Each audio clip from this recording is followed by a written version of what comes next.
Hi there. Here's a story for you. Once upon a time, about 2,000 years ago, when the cruel Roman army was making things very difficult for people in Israel, there were two normal guys, James and John. They were good folks, honest, hard workers. But they woke up every day thinking they could do better in life. They were minding their own business one day when a stranger came along and said, "Follow me." And they did, because there was something about this stranger, something important, like he had something or knew about something that they wanted. The strange thing is, James and John didn't really know exactly what they wanted. They just had this feeling that there was more for them to have to make their lives better. And they got the feeling that this stranger might know what that was. So they followed him, along with a few others that the stranger had called.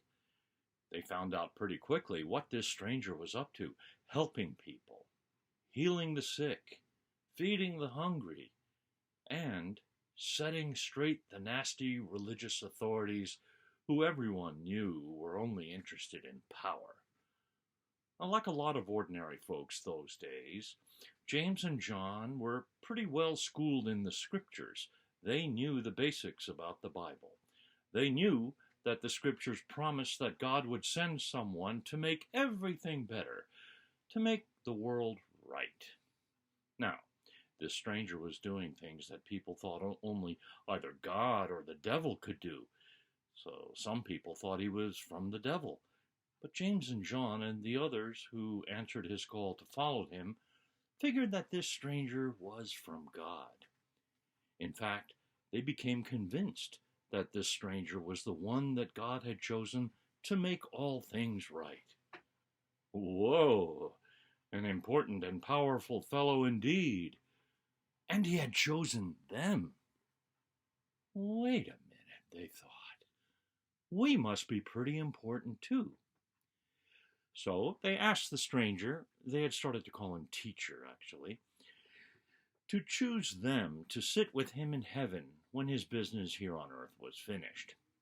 The scriptures they had learned said that God's chosen one would sit with God in heaven. In this way, James and John were asking the stranger, now their teacher, to let them follow him all the way to heaven. Well, like a lot of teachers, this one answered this request not with a yes or a no, but with a question. That can be annoying when teachers do that, right? He basically asked, "Are you willing to follow me?" Well, of course they said yes.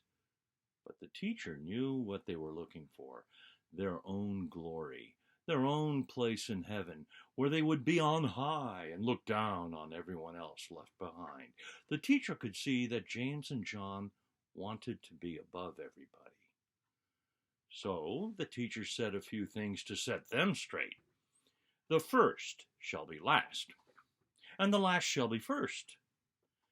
And whoever wants to become great among you must be your servant. And I did not come to be served, but to serve. Well, of course, you know that this stranger, this teacher, was Jesus.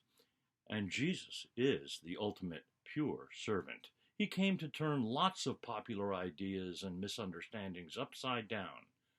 Jesus came to show us the way. That is, if we are really to follow Jesus, we would serve the least, the lost, the last, and the lonely. We would make the world better for others, not spend our time hoping the world would be made better for us.